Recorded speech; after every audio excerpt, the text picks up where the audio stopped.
Señora presidenta, señorías, el Grupo Parlamentario de Podemos en la Comunidad de Madrid presenta hoy esta interpelación al entender que nos encontramos en un momento óptimo para poder tener un debate netamente político en materia de cooperación en las inversiones a la financiación local.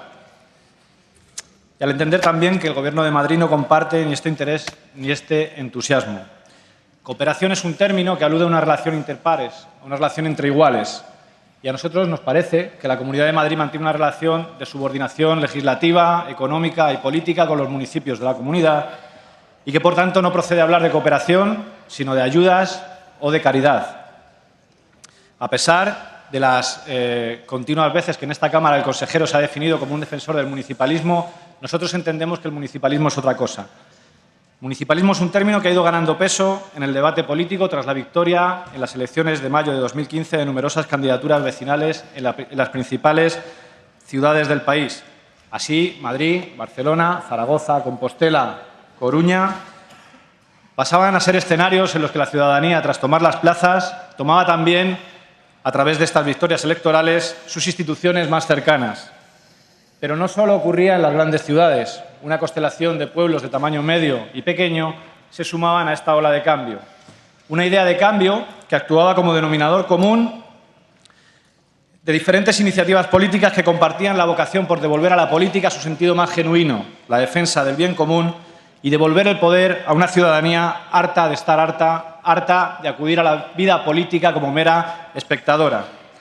Estos dos principios, que constituyen la columna vertebral de las candidaturas de cambio, la defensa del bien común y tratar a la gente como sujetos activos de la vida política. Perdone, señor diputado. Le ruego silencio, señorías. Respeten el uso de la palabra. Continúe, estos dos principios generales, decía, se han desplegado posteriormente en este año y medio o 2 años de gobierno en una serie de acciones concretas. Recuperación de espacios y servicios privatizados, reorientación presupuestaria hacia la defensa del interés general y el gasto social, limitaciones salariales de los cargos públicos y renuncia a prebendas, generación de procesos de participación para la toma de decisiones de cuestiones relevantes para los ciudadanos o inclusión de cláusulas sociales en los contratos que mantienen las administraciones públicas con las empresas privadas, para que no siempre la oferta más barata sea la que gane. Y todo esto se ha hecho además amortizando deuda. Deuda que en muchos municipios ha sido y sigue siendo una excusa para no afrontar las necesidades de la mayoría social. Sin embargo, este despliegue de las nuevas formas de gobernanza se ve encorsetado, tiene importantes trabas y tiene que enfrentarse a importantes obstáculos que habremos de remover si pretendemos ampliar y estabilizar el impacto de la política local en la ciudadanía.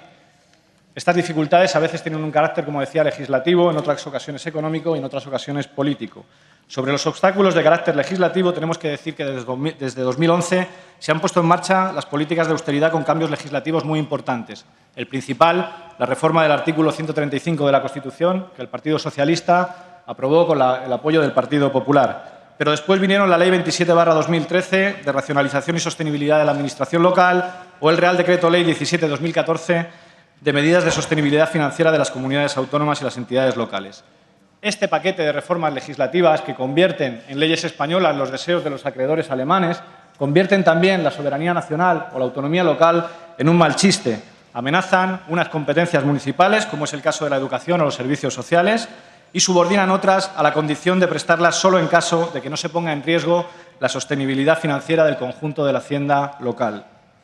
Esta última condición empuja a los ayuntamientos a una decisión compleja, o bien dejar de prestar determinados servicios o bien prestarlos de una manera mucho más barata, es decir, externalizando, privatizando. ¿Por qué sale más barato privatizar? Porque generalmente los trabajadores de las empresas adjudicatarias ganan menos que los funcionarios de las administraciones públicas y, como recogen los informes de la Cámara de Cuentas, en muchas ocasiones los servicios se deterioran y no se cumplen de manera integral. También tenemos obstáculos de carácter económico. Desde el comienzo de la crisis se produce un descenso importante de los ingresos municipales asociados a la actividad urbanística y, en paralelo, un aumento de los gastos fundamentalmente derivados de servicios sociales por las demandas que la ciudadanía solicita a su administración más cercana. Esto se produce en un contexto ya de sí complejo. El gasto público a través de administraciones locales es en España 6 puntos por debajo, está en España 6 puntos por debajo de lo que lo está en la Unión Europea. Y, en particular, la Comunidad de Madrid se encuentra entre esas comunidades autónomas que únicamente cuenta con fondos condicionados para la participación de los ayuntamientos de los recursos autonómicos. A todo esto hay que sumar el incumplimiento, la modificación o la rescisión unilateral en el pago de muchos convenios que los ayuntamientos mantienen con esta comunidad, obligando a los ayuntamientos a tener que endeudarse y transformar la deuda corriente en deuda financiera y a afrontar intereses, en muchos casos, abusivos con estos préstamos. Y aquí hablamos de servicios como la BESCAM, las escuelas infantiles o los conservatorios. También el tema de la deuda. La falta de tutela financiera de la comunidad sobre los municipios en el pasado obliga a los gobernantes actuales a asumir tremendos niveles de deuda de los gobiernos anteriores. Esta deuda heredada, en muchos casos, alcanza niveles sangrantes, como es el caso del Ayuntamiento de Madrid, del Ayuntamiento de Parla o del Ayuntamiento de Alcorcón. Por cierto, en Parla, cada ciudadano tendría que poner 3.000 euros para saldar la deuda municipal. Pero también hay otros con graves problemas, como Navalcarnero o Cenicientos. Ustedes permitieron que muchos municipios no pagaran durante años las tasas de incendio o las del canal de Isabel II, o permitieron gastos suntuosos de alcaldes irresponsables, como el de Navalcarnero, o niveles de enchufismos sin conocimiento hasta la fecha, como en el caso de Cenicientos.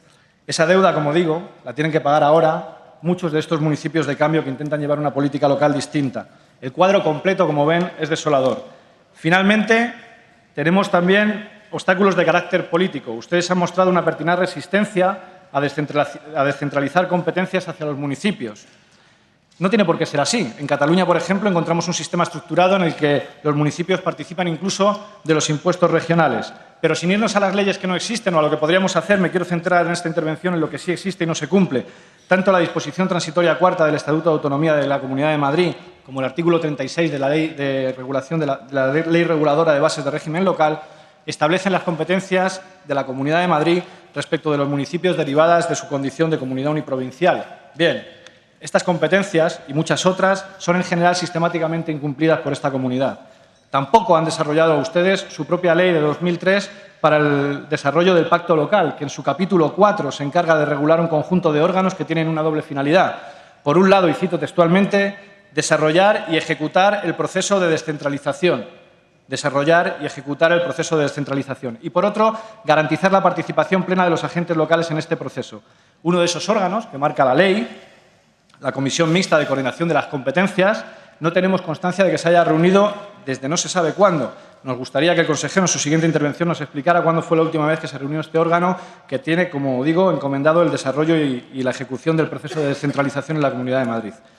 Desde Podemos Comunidad de Madrid entendemos que existen condiciones propicias para dar un impulso histórico al municipalismo en nuestra región, pero se hace indispensable remover estos obstáculos para permitir su desarrollo. Decía Italo Calvino en Las ciudades invisibles que el infierno de los vivos no es algo que será. Hay uno que es el que formamos todos estando juntos. Hay dos formas de no ver este infierno. Una, volverse parte de él hasta no reconocerlo. La otra es peligrosa y exige atención y aprendizaje continuos. Se trata de reconocer qué y quién en mitad del infierno no es infierno y darle espacio y hacer que dure.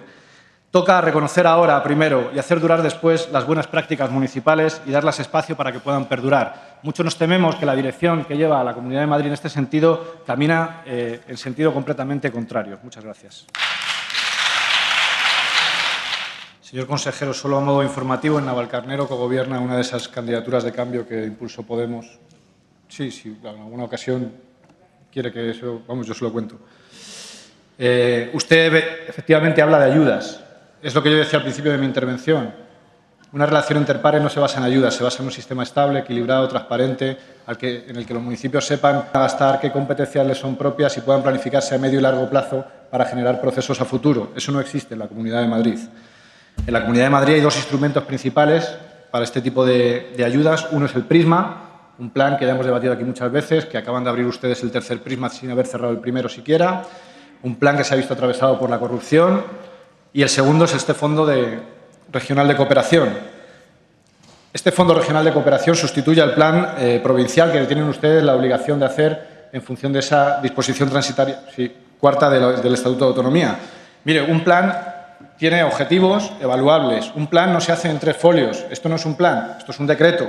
Y además es un decreto cuya financiación queda sujeta permanentemente a la disponibilidad presupuestaria. Hasta en 4 ocasiones en este decreto aparece esta frase: queda sujeto a la disponibilidad presupuestaria, que es tanto como decir, ya veremos el año que viene lo que se puede o lo que no se puede hacer.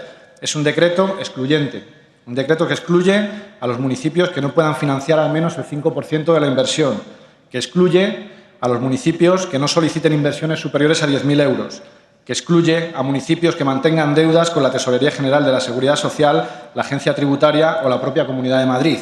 Muchos municipios hoy tienen deudas con estas administraciones porque los alcaldes anteriores, en muchos casos del Partido Popular, hicieron auténticos desfalcos y nadie tuteló financieramente a esos ayuntamientos. En el año 2008 los tres tenores tocaron en Barcelona, en Madrid y en Navalcarnero, porque el alcalde que estaba allí lo valía.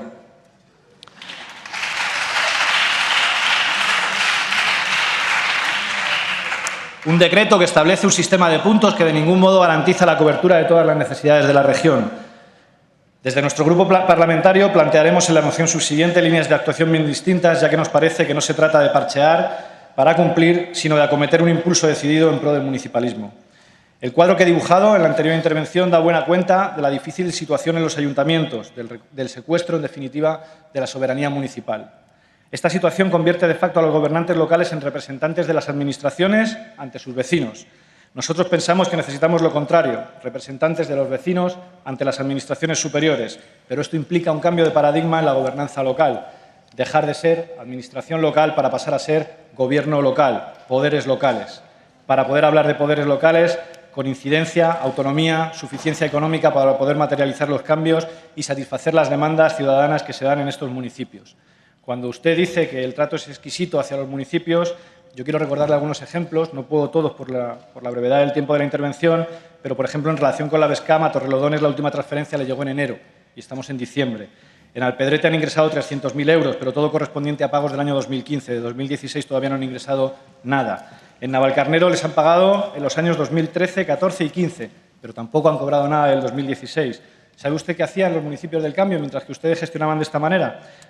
Bueno, otro ejemplo más. En Moralzarzal las escuelas municipales de música se subvencionaron según la necesidad que había y después le retiraron la subvención directamente. La Casa de Niños lleva congelada la subvención más de 4 años mientras los costes siguen subiendo. Le decía que, mientras tanto, los ayuntamientos del cambio, por ejemplo, en Pinto, ha sido galardonado en Málaga por la Federación Española de Municipios y Provincias, que reconoce sus buenas prácticas en sistemas de relación con la ciudadanía. En Valdemorillo, por primera vez, han abierto los plenos y es el segundo año que trabajan presupuestos de forma participativa con mucho éxito. En Móstoles se ha aumentado el presupuesto de ayudas para material escolar y libros de texto más de un 100% y el aumento en un solo año de un 200% en el gasto social. En ese mismo año, las ayudas de emergencia social, que van destinadas a la gente que está en una situación más vulnerable, han pasado de 800.000 euros con el Partido Popular a 1,5 millones en un solo año y no ha tenido que dimitir ningún alcalde por casos de corrupción.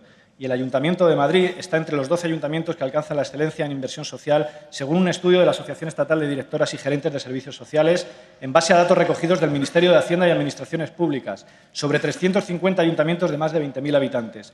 Y de esos 12, Madrid es el que más incrementa la inversión social entre 2015 y 2016, nada menos que un 43%. Según ese mismo estudio, los 37 ayuntamientos que tienen peores niveles más bajos de inversión social, de esos 37, 28 son del Partido Popular, 3 del PSOE y no hay ninguno de las candidaturas de cambio. Creo que usted infravalora la importancia que han tenido este abordaje de candidaturas de cambio en la política municipal de Madrid. Creo que nos infravalora a nosotros, humildemente, pero creo que somos una fuerza que ha puesto en jaque a las élites de este país, que ha conseguido conquistar las principales ciudades de España. Terminando, señoría. Sí, señoría, ya termino. Y que hace que ustedes, entre otras cosas, algo tenemos que ver, gobiernen en vez de con mayoría absoluta por un solo escaño. Pensamos que hace mal en infravalorarnos. Ahora, también le digo, estamos muy contentos y estamos muy cómodos con enemigos que demuestran, con adversarios, discúlpeme, que demuestran tan poca inteligencia política. Muchas gracias.